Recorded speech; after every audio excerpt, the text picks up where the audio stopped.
I ask a question? Yeah, sure. Go ahead. I got a question because there's one thing I read that Russell did, and I want to know if when you did this, were you on drugs or not? Go on, mate.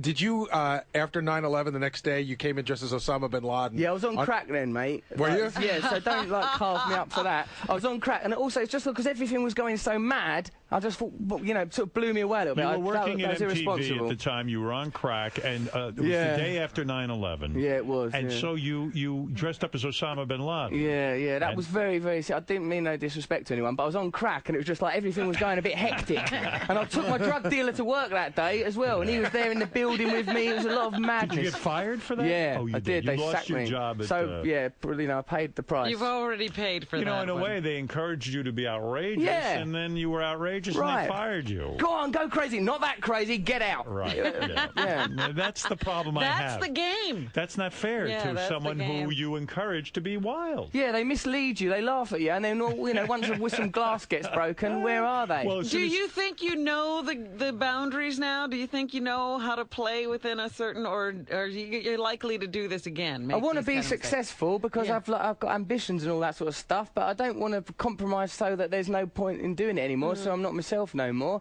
It's a tightrope act, isn't it? But I don't know. I mean, like all my life, there's been aggro. So if there's problems in my career, it's just the same as when I was a kid. So I can take it. Well, I'll tell you, Russell, I wish you luck with the new book. It's called My Bookie Wook. What does that mean, bookie wook? That's a British expression? It comes from, like, the Clockwork Orange, that Anthony Burgess, and they say eggy wegs and gutty woots and say stuff, because I like it, because it's got all, as you've said, it's got all those harrowing things in it, all that sort of stuff from childhood, and then it's called My Bookie Wook, so it sort of undermines the pathos. But it's mostly a funny book. I just wanted it to be funny. And the book was a big hit in England. Yeah, sold like 1 million of them. Like, it was #1 for ages. Fantastic. Yeah, it did really well. Is it frustrating to you to be a big star in England and then not be known that well here? Yeah, it is a bit, mate, because, like, people in England go, oh, do you like it not being famous? I fucking hate it. Do you know what I mean? Because, like, I've got used to being famous, and then the kickbacks. Then you come here and no one knows. No one gives the monkeys. So you have to sort of. It makes you realise though that fame is subjective and meaningless. I can relate to that. Early in my career, Robin and I were very successful in Washington D.C. In Washington, we had an 8 rating, which is huge in the morning, and I was like this big star. And then I'd come to New York to visit my family, and no one knew who I was. Yeah, it was like you didn't even exist. And I said, gee, that sucks. I mean, I got to get to New York so people will see that I'm somebody. It really was very frustrating to me. Right. Do you find a difference between American women and British women? Not in an essential way. I think ultimately we're all the same. $10. It's a $10 difference. $10 difference? No paying for it, Artie. Yeah, no. I'm done with that. It's exploitative. I agree with you. I'm done with that like you. We must heal ourselves, you and I. After the MTV Awards, did you get any... death threats. Did you get... No, oh, you got death threats. Death threats. Why? What did you say? That I said some stuff about George W. Bush, and people death threatened me. But I think if you're going to threaten to kill someone, that's just give me a warning. I think what it is that Americans can make fun of George W. Bush, but they don't like when a guy from England comes over. I appreciate that now. Yeah, I made a mistake. You don't care. Is it hard for you to relate to Americans? I mean, you're keyed into the whole British thing.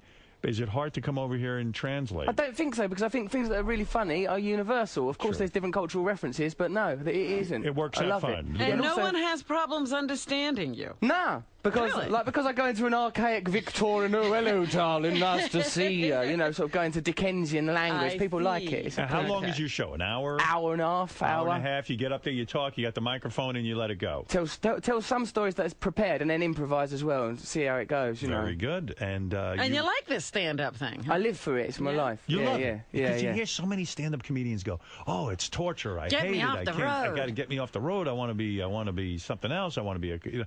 You like it. You like because you've got an audience there. There's no censorship. You can do whatever you want to do. You're free in a room with people. You can see their eyes. They can touch you. After the show, you can seduce them. It's magical. Who was your inspiration growing up in Pryor, Bill, like this is when I was older, but like you know, the comedians are my Richard Pryor, Lenny Bruce, Bill Hicks. When I was a kid, though, it's like more English comedy, 40 Towers, things like that. I see. And how old were you when you got up on a stage for the first time? 15. I'd done a school play out at my normal school that I went to, Bugsy Malone. I was fat when I was a little kid, and I played like Fat Sam in Bugs Malone. And when do you say I'm going to go try stand-up comedy? That's a ballsy move. When after that, I got a grant to go to a drama school. I got thrown out of that drama school because I was a drug addict and I was crazy. And then I started doing stand-up because you're not dependent on anyone else. You can do it on your own. And you tried it. At first, was it difficult? Really hard, and I was bad at it because I was on drugs. So I did crazy things. Used to talk about very controversial things and got into fights. Got arrested once. Got hospitalised in Edinburgh. Gashed up all my leg. Had to have my leg stitched up. It was trouble. Wow.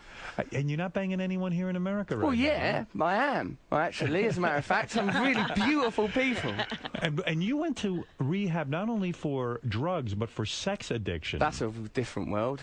Well, why sex addiction? Are you addicted to sex? Do you think there's a problem there? I think any behaviour that you can't control and that starts to have a detrimental effect on your life could be classed as addiction, whether it's to do with food or sex or anything. Absolutely. How was sex? Wait a minute. How was sex such a out-of-control thing? What were you doing? Well, what it was is my management, who look after me and look after me very well, they'd seen that the drug thing had worked out. Then they noticed I was having sex a lot of the time and I was always on about it or doing it or talking about it, and they thought it was getting silly. So they said, look, you go away for a month to this place. But I got there, and all it is with me is like I meet lots of girls and I love it and I'm passionate about it, but the people there had problems that were much more stark, and like some problems were illegal. So when I got there, I was a bit scared by it, but I had to stay because they wouldn't let me leave. Well, I'll tell you something. You know, I think with you, I don't know you real well, but just hearing you today, I would say, look, you probably had a sex addiction, not for the sex, but you're a people addict. You need to have somebody in your company all the time. Oh, yeah. And you need people with you.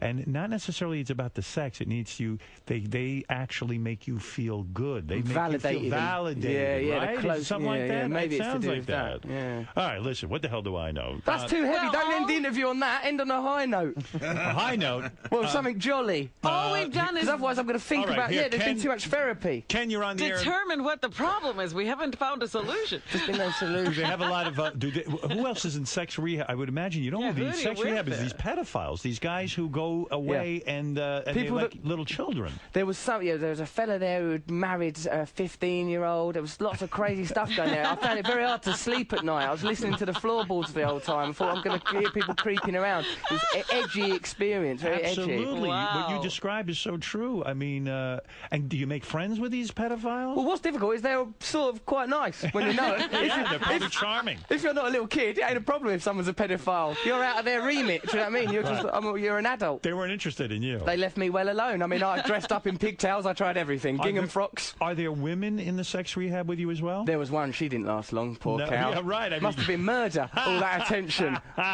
Did you end up banging her? No, I didn't actually. She was just there for the first day that I was there, then she graduated, and one could see why a life of sexual addiction might have appealed to her, you know. Yes.